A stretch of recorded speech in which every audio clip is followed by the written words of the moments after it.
A paz do Senhor, retornando à nossa lição, no segundo tópico, onde tem por título o mistério revelado no Novo Testamento. Isso aí é um assunto muito importante que nós devemos verificar com cuidado, com carinho, para que a gente possa entender e não fazer assim, não digo confusão, mas não ficar um pouco desnorteado. Então, é um mistério revelado no Novo Testamento. Quer dizer, nós vimos no Antigo Testamento e agora no Novo Testamento. Então, diz assim o seguinte: o plano divino, está na nossa lição, o plano divino oculto quanto à Igreja de Cristo é a ênfase paulina, quer dizer, do apóstolo Paulo, acerca do mistério revelado aos apóstolos e aos profetas. Então presta atenção quando ele diz aqui no ponto 1, revelado aos apóstolos e profetas. O apóstolo Paulo ele destaca, porque o comentarista aqui ele esboça mais uma vez a declaração do apóstolo Paulo. Ele começa revelando aqui as credenciais da sua chamada, quer dizer, o apóstolo Paulo começa revelando as credenciais da sua chamada, que não foi à toa.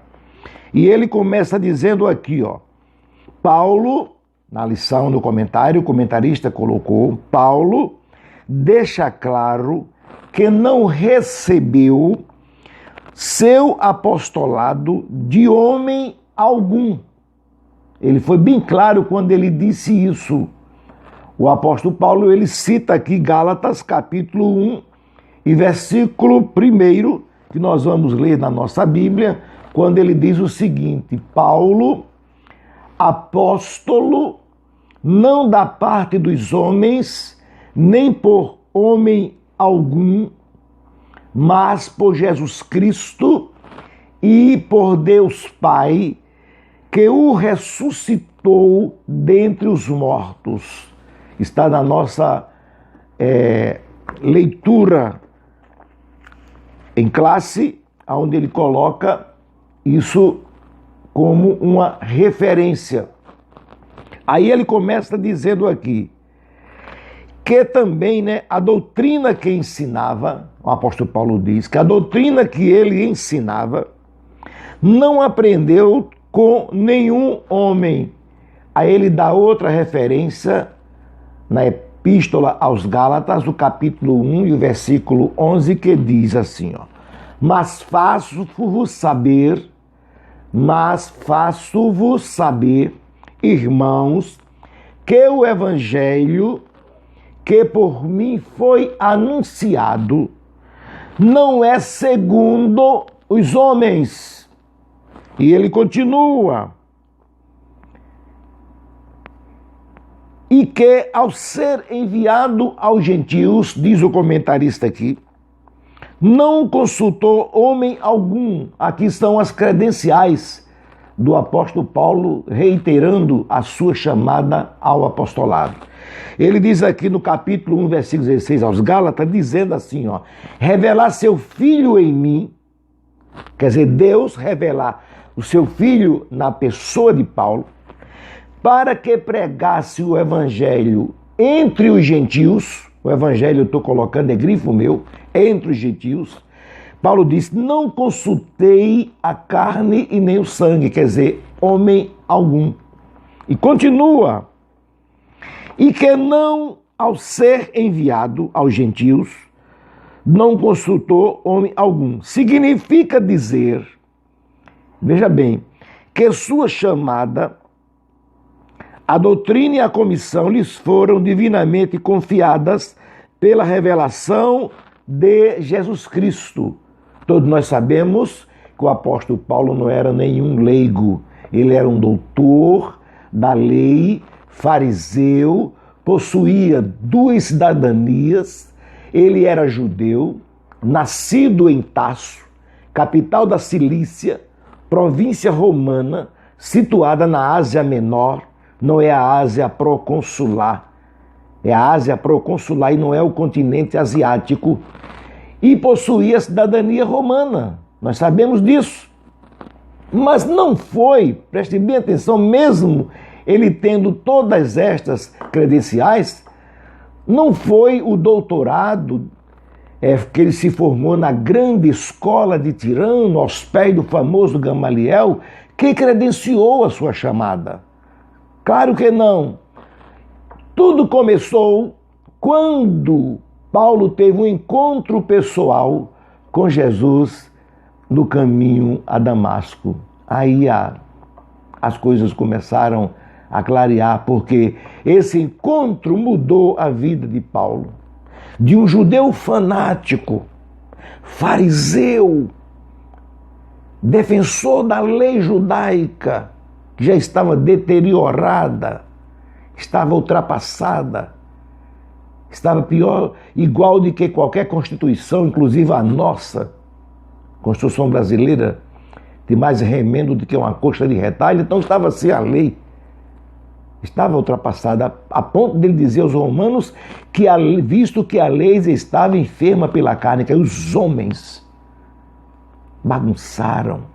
Então, ele sendo judeu fanático, fariseu, um dos doutores dos judeus, Jesus pegou esse homem com todas essas cátedras e transformou em o apóstolo dos gentios. Ele pegou e transformou em o apóstolo dos gentios. Isso é maravilhoso. Quando ele diz aqui no capítulo 2, que ele diz: portanto, o apóstolo enfatiza que o ministério foi dado a conhecer por meio da revelação divina e não por sabedoria humana. E ele coloca aqui, o comentarista, uma referência na carta de Paulo aos Coríntios, capítulo 1, versículo 24, quando ele diz assim, na nossa Bíblia: e a minha palavra e a minha pregação não consistiram em palavras persuasivas de sabedoria humana. Veja que coisa linda, uma riqueza. Mas em demonstração de espírito e de poder. Essas foram a declaração de Paulo, dando ênfase, ou seja,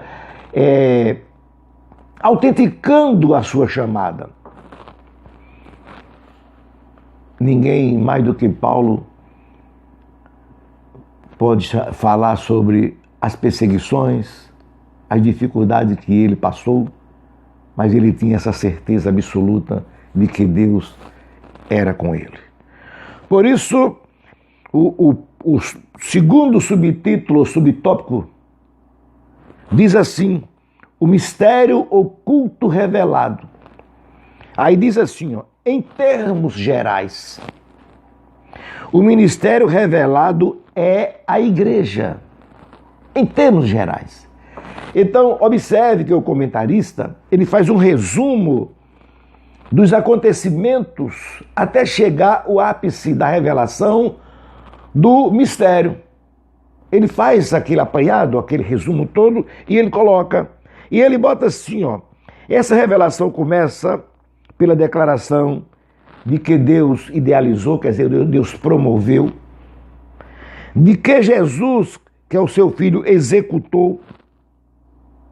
Ele não colocou na lição, mas podemos dizer e afirmar que o Espírito Santo é o mantenedor de tudo isso aí. E ele diz, e também com a criação de uma nova humanidade, quer dizer, a igreja unida em um só corpo, o corpo místico de Cristo.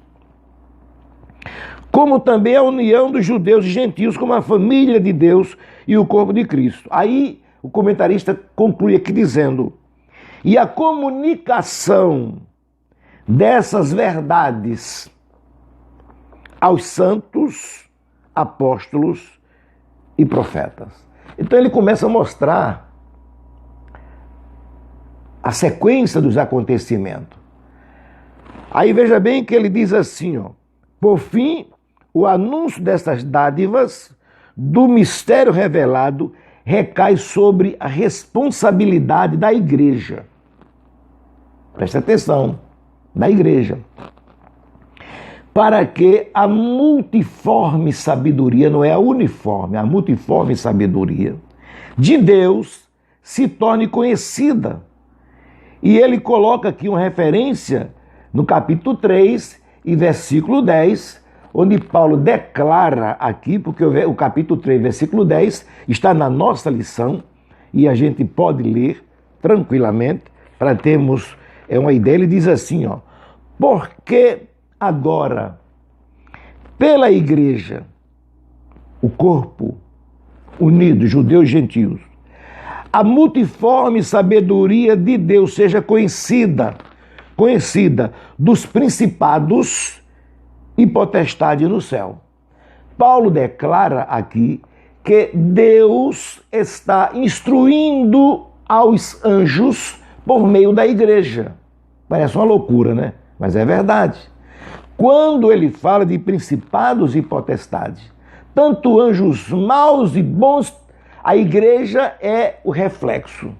Então, essa declaração de Paulo aumenta a responsabilidade da igreja. Por isso estão passando por dias difíceis, porque a igreja, as denominações têm perdido o foco. Mas ainda tem 7.000 joelhos que não se dobraram diante de Baal. Então Paulo mostra a responsabilidade da igreja que aumenta. E o apóstolo Pedro, ele fala no capítulo 1 da sua primeira carta, versículo 10 e versículo 12, de 10 a 12, que nós vamos ler. Ele diz o seguinte: Pedro mostra que os anjos do Antigo Testamento, eles tinham curiosidades acerca do plano da salvação que Deus realizava na terra. Pedro escreveu isso quando ele diz no capítulo 1, versículo 10, ele diz assim, ó: da qual salvação, que é essa nossa, a que Cristo fez, instituiu, da qual salvação inquiriram e trataram diligentemente os profetas que profetizaram da graça que vos foi dada. Dessa salvação, o profeta profetizaram. Então, você presta atenção que é algo sobrenatural. Então, no versículo 11 ele diz assim, ó: indagando, eles profetizaram, indagando que tempo ou que ocasião de tempo o Espírito de Cristo que estava neles, nos profetas, indicava anteriormente, testificando os sofrimentos que a Cristo haviam de vir. Dá para entender? Parece uma loucura, né? E a glória que se lhes havia de seguir. Eles já falavam isso lá no Antigo Testamento.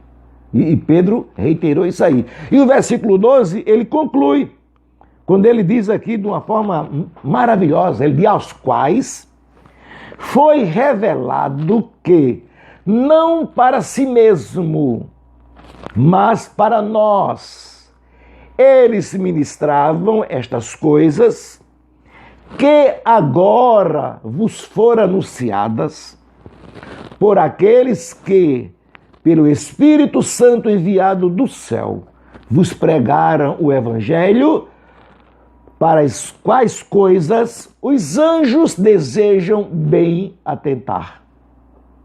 E Deus, isso aumenta categoricamente a responsabilidade nossa. Nós estamos, quando o escritor Hebreu disse no capítulo 12 que estamos rodeados de uma tão grande nuvem de testemunhas, aumenta a responsabilidade da igreja.